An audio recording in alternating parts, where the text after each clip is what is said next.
I mean, how do I describe it? It's bold, A light, black, unapologetically black, very funny, amusing, caring, You give great advice from a different perspective. Passionate, free. vulnerable, a creative, sexy. My girl is lit as fuck. Always ready to twerk a little something. genuine, very genuine, resilient. like sixth sense, otherworldly. If you know, you know. it's so vibrant, baby.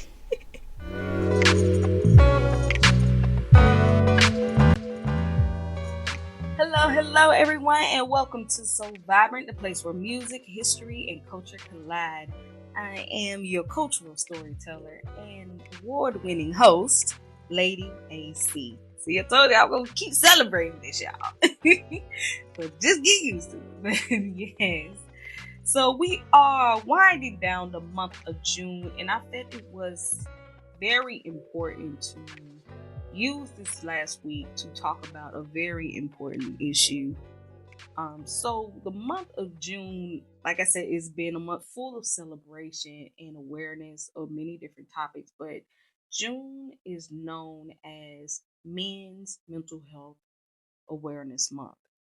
Now, I know May was Mental Health Awareness Month in general, but this month is specifically about men, which I feel is a conversation not constantly given the attention and the support. As you heard me talk about on this show, these systems, these oppressive systems that we're under, from capitalism to white supremacy or white insecurity and patriarchy, affects all of us. But I think it's not talked about how much these systems impact men, because on the weird opposite side of that this system benefits them, because it puts them in this position to be the head of the household, to be automatically seen as the leader, and all these different titles and different positions that it gives. But it, as a result of that, it's never talked about how, because of that system, it weighs on them in every other way. As we're seeing the different studies or conversations about, the rise of men falling into depression, falling into anxiety. I mean, the most viral aspect of that is a couple of weeks ago, where the incident on Spaghetti Junction in Atlanta, where a young man unalived himself by jumping off the highway. And it literally highlights how neglected that we don't tend to talk about men and their health, especially when it comes to mental and emotional. So I want to take today's episode to do that. So I have a very special guest who has been on my show before. I want to welcome my dear friend and author, Fulterius King, is back here to talk about male mental health and in relation to therapy and seeking help and just having this conversation. So, but before we get into that, of course, because it is Black Music Month, I'm going to give you back that music. But today's episode, I wanted to do it specially. I wanted to highlight some Black music artists, but men who openly talk about their mental health. So I hope you enjoy these selections I picked today. So right after our first musical break, we'll be right back.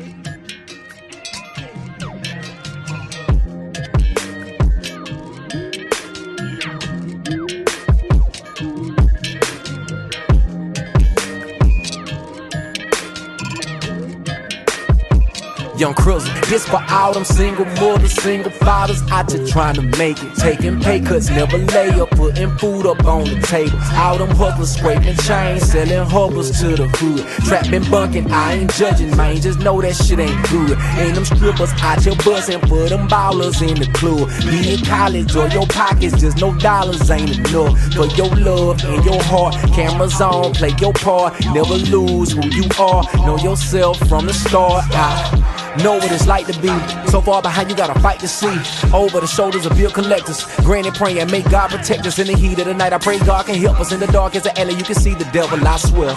You gotta keep him off and stay clear. Like, yeah, man, don't let him take your soul.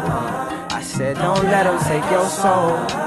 Yeah, I said, don't let him take your soul. I said, don't let him take your. This is for my day one, ride or die, free the ankle niggas. Used to have to spam any cup noodles for dinner. Hit my mama house to do my laundry in the winter. Still on my auntie couch, but I'm gon' get out in a minute. Yeah, we was on that block trying to make a way out. Granny died, had to tell my mama it's okay now. What you know about no lights and cold water at 16, and no car to drive when you got a girl, but you still chasing a dream. And you grown as fuck and they tell you to go get a job and quit playing. And your bank account is so immature, cause that shit ain't got no sense. And every nigga around your city hate on you just for being yourself. But you can't stop it, you won't stop, you just tighten up your belt. See, don't let them take your soul, goddamn. Better fight it and don't let them make you fall, goddamn. Break the mold, goddamn. Break the mold, goddamn. Don't let them take your soul, goddamn. On my last leg and my last joint, and I still won't pass to them. Got my own dream and a new scheme, and I ain't going to the bottom again. Tell me it's the people that surround my friends. Tell me will I ever win a crown and win. I feel like I'm really just here to lose. God, can you hear when I speak to you? I don't tell no lies, just speak the truth. I don't eat with dudes, still scared to lose. I don't care, dog, I take that chance, cause if I fall, I get right back. I'd rather live and bet it all than wonder what I could've had. I'd rather blow the fuck up now than just be stuck right where I'm at. I got no choice but live my dream, so ain't no sleeping. Fuck relax, this the life I gotta live, cause mom and dad need brand new paths. But I know the lesson is my soul intact. My niggas here, they got my back. This my year, I know that that's your biggest fear, but don't let them take your soul. I said don't let them take your soul. Yeah, I said don't let them take your soul. I said don't let them take your.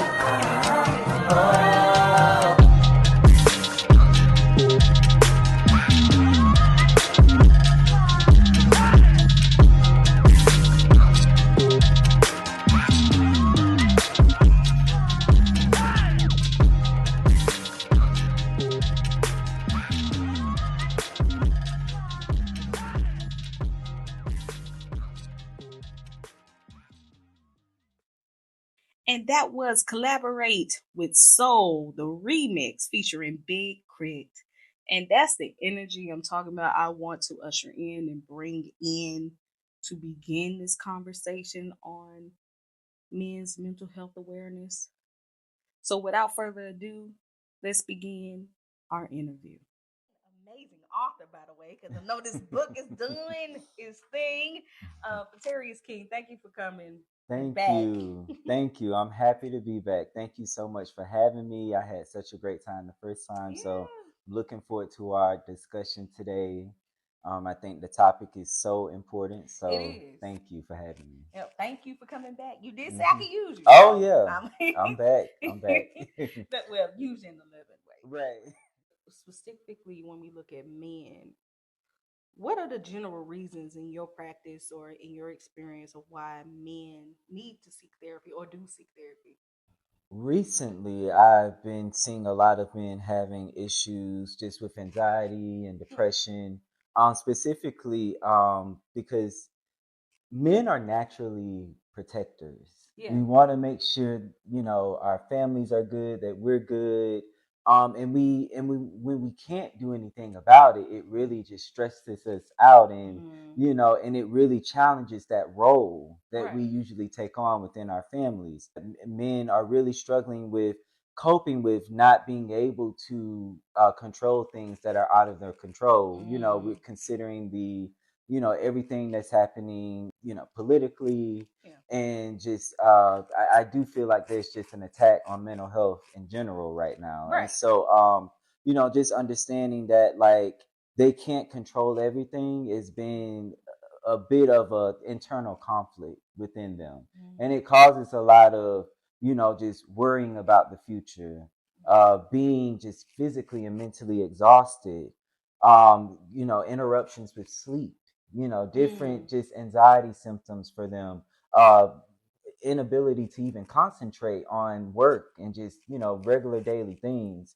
I think it's been a major spike in those type of issues recently. Of this stuff going on. Mm-hmm. It teaches men that it is their responsibility. Like, men are being socialized from Yes. young ages to Mm-hmm. believe that they are in control. Mm-hmm. Of course, me and you both know that it's patriarchy. Right, exactly, right. And my theory is that, we don't talk about how that system of patriarchy really does affect men. Mm-hmm. Do you think there's a correlation between that and what you're seeing in mental health, or? Oh, of course. Of course. And that belief is just, it could be just so internal and rooted within us that we feel like, we even have to question our manhood at times when, we can't protect or be the hero to save our family. Right. And so what my job as a therapist is to help challenge that a bit and to help men understand that they are complex beings. Yeah. We're feeling this too. Right. And we have to create space for us to, feel and process everything that's going on. And to, just also understand that we're just not going to save every situation. Save everybody. Yeah. It is challenging because I do, see a lot of men, just really questioning, well, what else there is to just being a man if I can't just fully protect my family right now, if I don't have control. But it's okay to just, kind of roll with it, as much as you can. And I'm glad you brought it up, because that kind of segues into, you did kind of mention like the difficulties that you see men are dealing with that. But I love you brought up the concept of being the hero. Mm-hmm. Explain that a little bit. Like, what, for me, it's a woman or any film presenting person who interacts with men. Like, what is this urge about being the hero? I do believe that the hero is just something that naturally we just strive towards as men. And like, you said, it really dates back to just how we were groomed growing up. Like just being, just being able to save the day. Like and the cartoons that we watched even growing up, with the women, the damsel in distress, and we have to save, and the kid who is stuck in a tree, and a cat or a kid, I don't know. Yeah, like, and we have to go up seen and the save. cartoons, Right. All of that. It's just I just feel like we have to do something, and especially as black men, like we put in even more effort to, I feel like, to protect our children, and we have to prepare them but also protect them at the same time from just the various, social disparities that our kids face. I think it's just been ingrained in us to just be the hero. They financially make sure everyone is good, even like a spiritual level, to just be the savior of the day. Yeah. Because the head of household. Like, yeah. They have to, it trickles down because you set the tone in a way. Yeah. And so again. So what does that say if you can't set that tone? Right. Exactly. It says that, oh, I'm probably not doing enough, And so I'm really trying to help black men and black boys realize that, also being a hero is, trying to save yourself as well. And understanding that asking for help is, also being a hero for yourself. So yeah, but that, like I said, it's a journey. It is a journey. It is a journey because we're so convinced that we just have to help others to feel good about ourselves when we really got to help ourselves. Right. Or just as equally. Exactly. Right. It, honestly, even more. I feel like we need to help ourselves more because, it's so cliche, but you can't pour out of an empty cup. So yeah, for us to pour into our families, we have to really make sure our cup is full.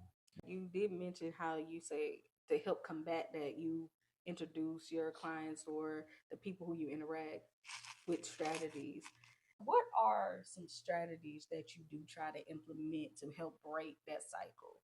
The cycle or the combat of being a hero, of trying to control everything, of that anxiety they deal with, the stress they deal with. What are the strategies that you implement or you encourage them to pursue?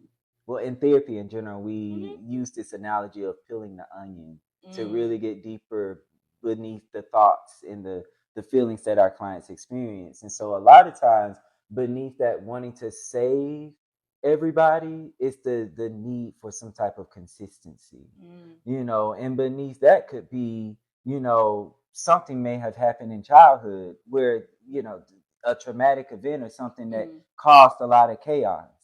And the fear of that chaos returning could be like, oh my gosh, I got to make sure I have control and to save everything in my adult life.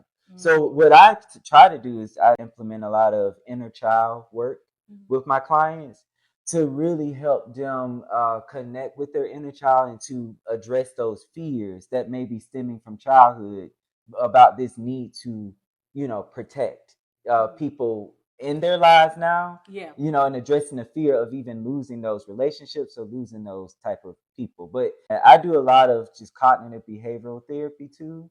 And that's kind of like surface level therapy with just, helping the clients understand the relationships between their thoughts, their actions, and their beliefs. Relationship. The connection between them. Exactly. So for instance, a client could be, stating that they are just super worried about what's going to happen in their child's life, because of the state of the world right now. Right. And so so that's the thought.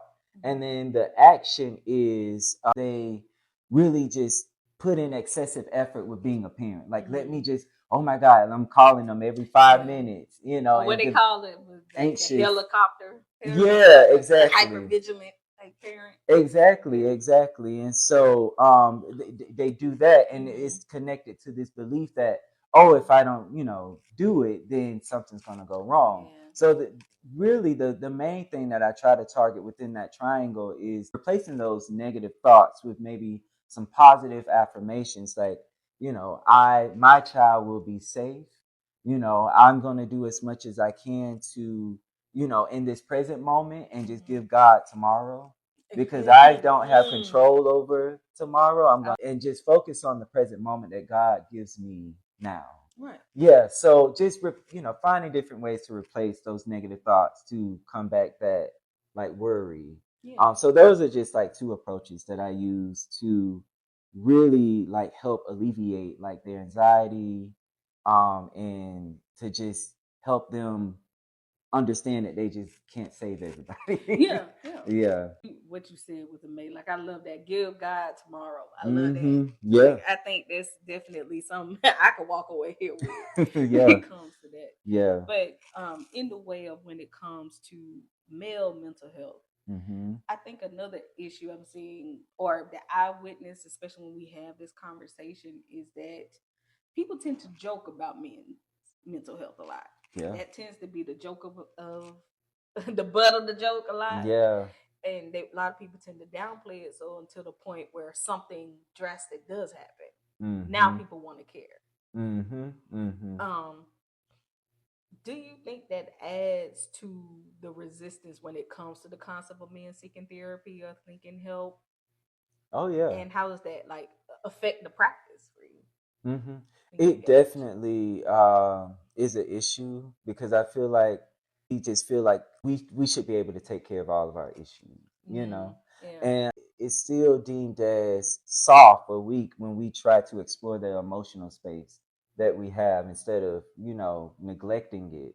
Mental health for me, because I try not to scare my clients or run them away with, the different things that I can offer, but I always try to help them understand the relationship between them and their emotions before I try to throw all type of like interventions in, and a lot of times men, a consistent feeling that they feel is just being numb, because they've never been safe to feel allowed to feel anything. So and so one thing I do, I really try to explore like what they're feeling, like giving them like an emotional wheel, what the emotions mean, just different, connections that they may identify with. It can come off as like, oh, this is uncomfortable, and it usually starts like that in the beginning.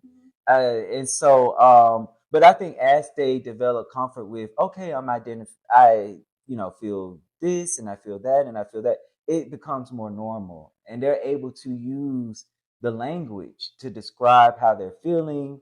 And I always like to see that journey of them, understanding more about their emotions. And so, but it is very it can be quite challenging. I've experienced a lot of men just resisting that internal work because it just feels too like mushy.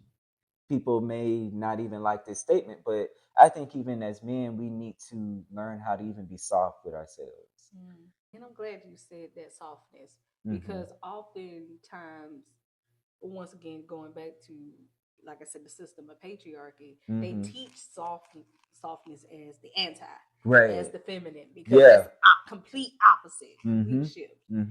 And one of the keys to your mental health is understanding and being that soft and that loving to yourself.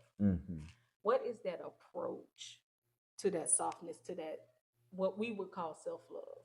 Well, first, I think it's important to just look at how we talk to ourselves. Because a lot of times we utilize a lot of negative self-talk, and we don't even realize that it's negative. Like, oh my God, I didn't work out today. Like, I'm a useless man, because I didn't get to the gym, But, having more of a positive self-talk would be, okay, I didn't work out today. But I did, get up early this morning and I brushed my teeth. Like, it'd be something very simple. Yeah. I think we really have to look at like how we talk to ourselves, especially as men, because I'm a believer in words are very powerful. I wrote a whole book about poems and uplifting people. I think we should actually start there first. And then, after understanding how we talk to ourselves, how have we normalized, the negative self-talk? Who have we allowed to talk to us in that manner? And, after we realize that, well, what are we going to do with it? Are we going to say, well, I'm no longer okay with you, talking to me this way or referring to me in whatever manner? And just having the courage to do that, I think that is self-love. Self-love has a lot to do with boundaries.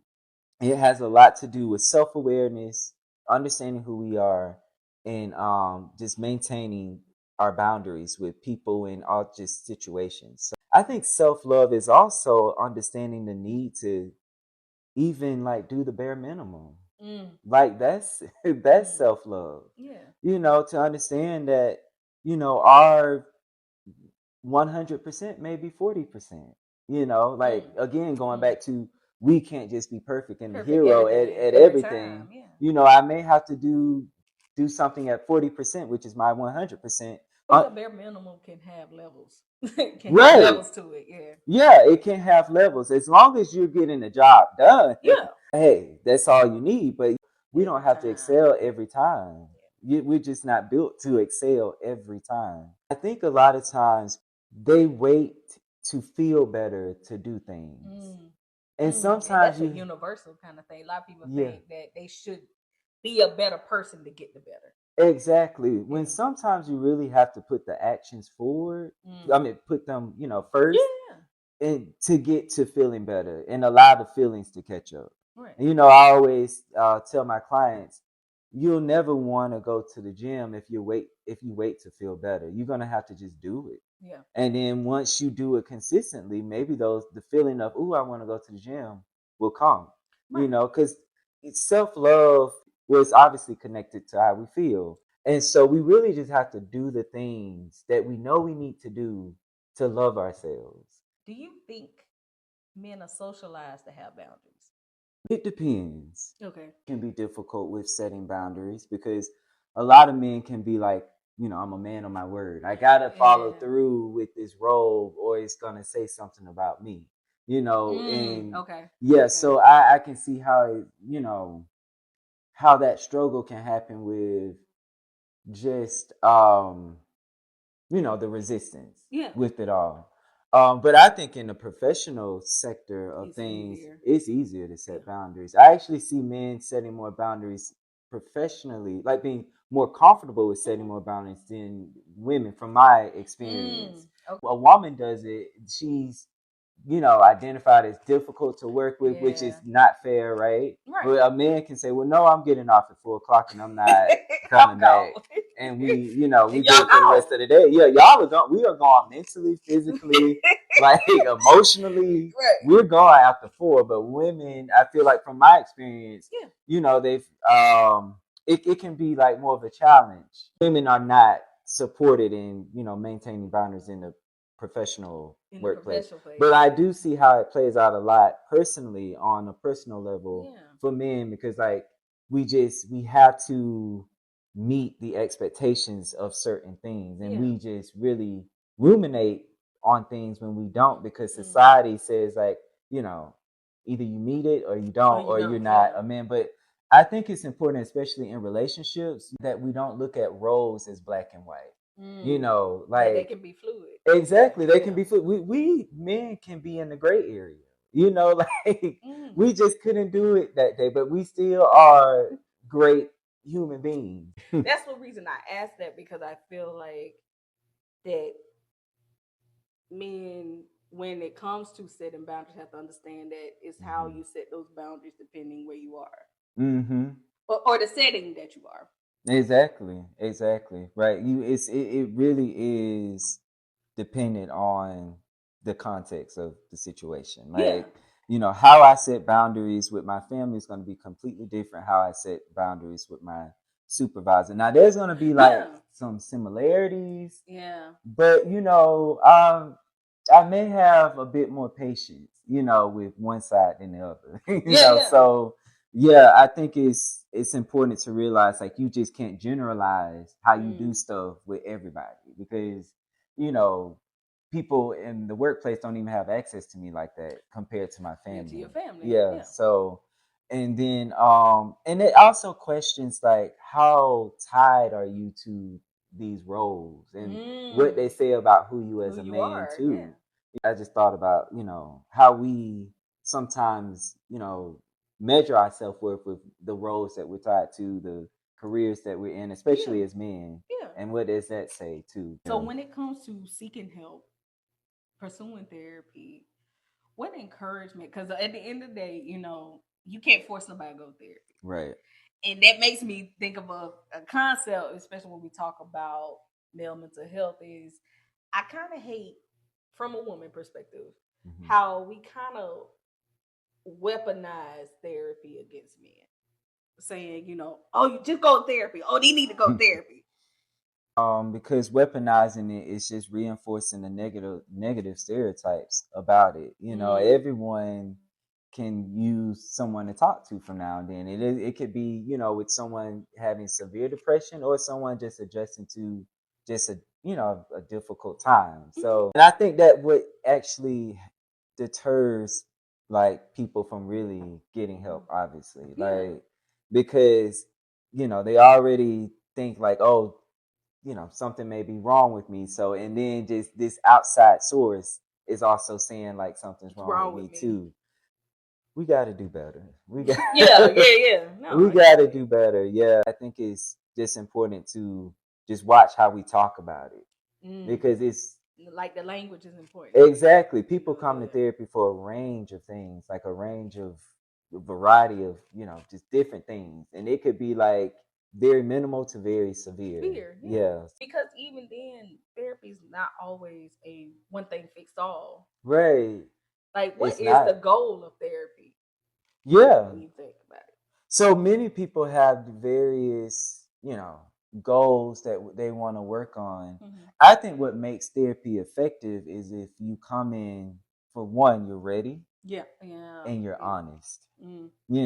Because we can only go by what we receive. Of course, we have our way of looking at, if, things are congruent with what you're saying is how you're presenting. And we got a way of looking to identify that. But I think it's important to be honest, because we don't want to waste your time. And to be open too. You want a therapist that's going to challenge you. It'll obviously help process what you're going through, but really like challenge you to help you see things from a different perspective. Yeah. So to be open as much as possible is obviously important. What are things you would tell somebody who is either on the fence about therapy, want to seek therapy but don't want to go, or is resistant, or is don't know where to start when it goes getting help? What would you say to somebody of those things? I would say, of course, I'm going to say try it. Just try it. Just try it. But I would say, to really journal like what they're feeling, like to really like write out their thoughts, because it seems like a person who is, struggling with whether they want to do something or not, it's just a lot going on in the mind right now. Like, just think about the pros and cons of the situation. What would be the potential pros of going to therapy, and what would be the cons?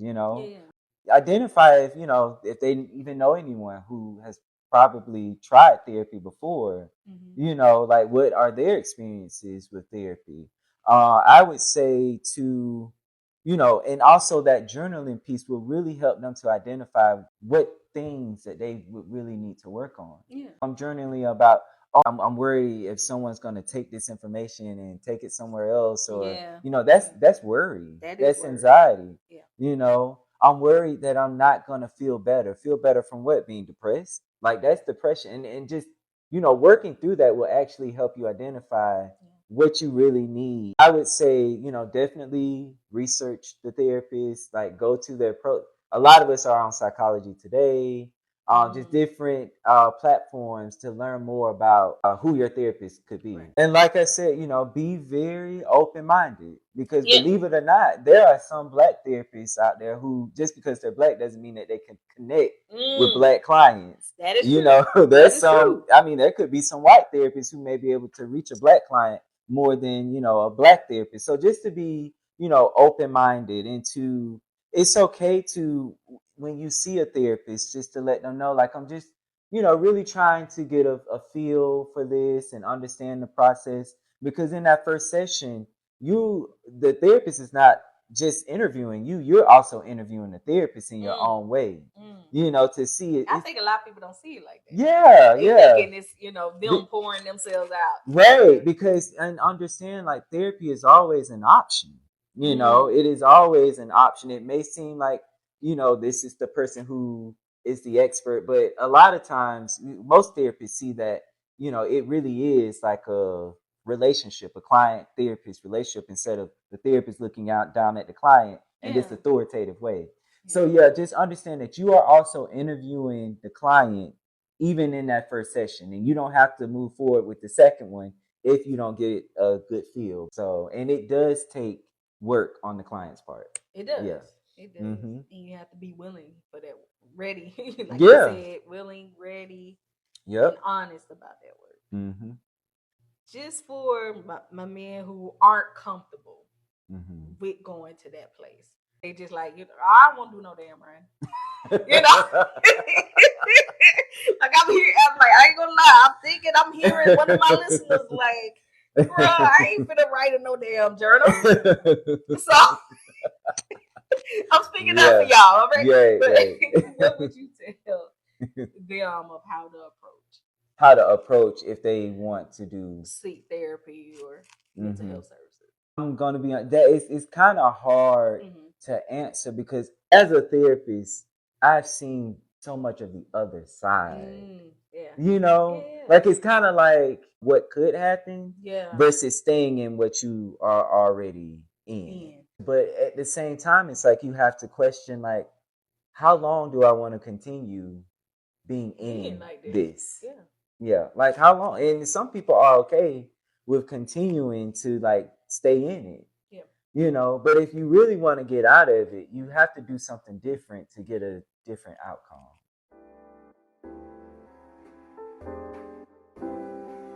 AMG.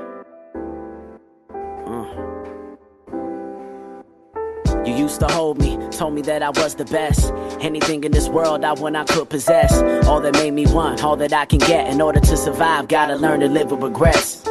Life is good, nigga. Life is bad, nigga. In contrast to the past, ain't quite a sad, nigga. Joy and pain to a handful of dust. Standing from dawn to dusk with a handful of trust. Hard to dismiss the simplicity of ignorant bliss. Confiscated like some stick-up kids. What it is, voice raspy when he lifts up his. Unofficial spokesperson for all of my folks nursing their wounds. From the womb to a spoonful of knowledge. Deposit the collagen in your lips. Your lip service eclipse. My religion exists inside of my mind. Diving sublime space, still arriving on time. Like a spaceship, college dropout, ready to hop out without a smashed jaw, still rapping like it's my last call. Trying to live it like it's good to the last drop. A glass of scotch, leave a footprint like I'm Sasquatch. Shit is real, ain't no memory lapse. If I stick to the facts, I can never relax. Till it's 30 racks a show and I blow, then reach my max. My homies having a son, little boy named Jax. Damn near impossible not to believe in this world that you can make it and still bring a seed in this world. So we gon' make it, and by extension, it's deeper than friendship. I never mentioned, but shit, it makes sense, don't it? You used to hold me, told me that I was the best. Anything in this world I want, I could possess. All that made me want, all that I can get. In order to survive, gotta learn to live with regrets. You used to hold me, told me that I was the best. Anything in this world I want, I could possess. All that made me want, all that I can get. In order to survive, gotta learn to live with regrets. Oh fuck it, I'm in the corner sitting with my wash bucket. Nuck if you buck it, and bloody gotta call something. I ain't ducking from brass knuckles, and y'all tuck it. Climbing the mountain even if God struck it with lightning just to ruin my outlet. Wardrobe changed to an aluminum outfit. Electrocute me cause I ain't through with my route yet. Am I confused with what being human's about? No doubt. If I'm a human then I got a brain. What you want me to do with it? Using my tools is intuitive. How can I say that? Nature's so vast. Walking in this bitch and never shape my own path. Good with the bad, mad basic math. I be sipping my wine, plucking my grapes of wrath. You be saying all hardships evil, but you gotta question where does that hardship leave you, not me. You used to hold me, told me that I was the best. Anything in this world I want, I could possess. All that made me want, all that I can get. In order to survive, gotta learn to live with regrets. You used to hold me, told me that I was the best. Anything in this world I want, I could possess. All that made me want, all that I can get. In order to survive, gotta learn to live with regrets. You used to hold me, told me that I was the best. Anything in this world I want, I could possess. All that made me want, all that I can get. In order to survive, gotta learn to live with regrets. Check the prognosis. Like the 7 seas and the 5 oceans, my thoughts flow, never denied motion. Torrential downpour, round 4, brainstorming like a plane swarming. Imagination, I found war. Gotta fight for your dreams, why would I clown for? Cashmere compared to last year when I was sound poor. Illmatic fabric, I feel mad erratic. I'm trying to mature, gathering my thrills while I'm at it. You used to hold me, told me that I was the best. Anything in this world I want, I could possess. All that made me want, all that I can get. In order to survive, gotta learn to live with regrets. You used to hold me, told me that I was the best. Anything in this world I want, I could possess. All that made me want, all that I can get. In order to survive, gotta learn to live with regrets. You hold me, I remember you told me that I could be anything when you will hold me. I remember you told me that I could be anything. I've been working this great shift. Damn, I ain't really made shit, but I'ma buy me a spaceship. Fly, I ain't about to die here.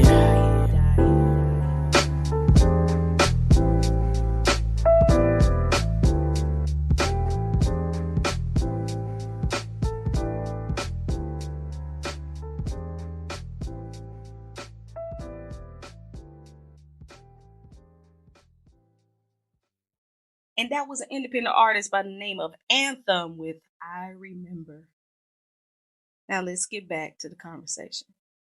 As a professional, I love how you always do approach this from a realistic yet optimistic kind of way, especially when it comes to men. Thank you. I love that. I think that really does speak to not only how you conduct yourself, but also how you approach the work when it comes to therapy.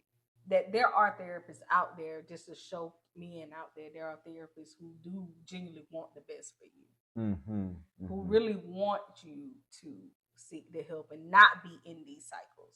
Yes, yeah, and I appreciate you sharing that too. And I do think that a bigger question that a lot of men may ask themselves is, am I ready to unlearn? There's a lot of unlearning that goes in therapy, and we therapists, we receive that resistance and all of that, but you really have to, think about that, because you've been used to this lifestyle or this way of being, this way of feeling for so long. Am I ready to unlearn? Am I ready to unpack? Am I ready to reframe?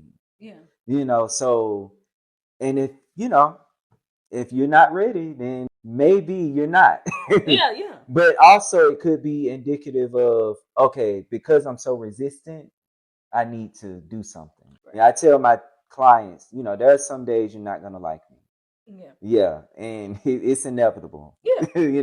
I'm going to work with you and help you process what's going on. But at some point, when I feel like the rapport is built, and that's usually the safe time to do it. But I'm going to really start challenging these negative thoughts, these negative way of, seeing things. And I'm going to do it in a gentle way, but you're going to feel it. Of everything we talked about, of everything we said, of all your knowledge when it comes to mental health, what is the most important takeaway you want men specifically listening to this podcast to take away from this? The biggest takeaway that I would want men to understand is that we are worthy of taking up space, physically and emotionally. We are worthy of taking up space. We are complex beings, and we have the ability to feel like everyone else, and so we're worthy of that. And we have to save ourselves. Either we're going to take up space, or it's going to be too late. Emotionally, physically, spiritually, we deserve to, on all of those levels. So yeah. So in other words, men, take up space and get your healing, honey. Right. Well, Fulterius, thank you again. Oh, thank you so much for this welcome. Wonderful conversation. So welcome. Of course, I know I can definitely count on you to drop these bars, to drop these nuggets of wisdom. And thank you again. Of course, I appreciate you. Love you having you. And until next time. Thank you. That was just such a lovely conversation. Once again, thank you so much to author and therapist Fulterius King. Please remember to get his book, A Book of Poems for Black Kings, which is out everywhere you can get books. And he recently released a hardcover of the book. And it's just as amazing, just as informative, just as inspiring. So please support the brother and my friend. And once again, as always, thank you guys for tuning in and listening and supporting this podcast, because mental health across the board is so important. And I really hope, especially my male listeners or mask presenting listeners, really got some things from this. And at the end of the day, when you're ready, you're ready. And if you're not, you're not. But please take your mental health, your emotional health just as seriously as your physical health. Because we need you, we love you, we care about you, and you deserve a full life too. So on that note, y'all, you can reach me at all social medias. On Facebook.com, it is Queen Lady AC. On Instagram and Threads, it is _ I am Lady AC. On X or Twitter, as I call it, it is all capital I am Lady AC, and Substack is Lady AC. So until next week, y'all have a good weekend. And stay cool, y'all. As good as you can. Bye.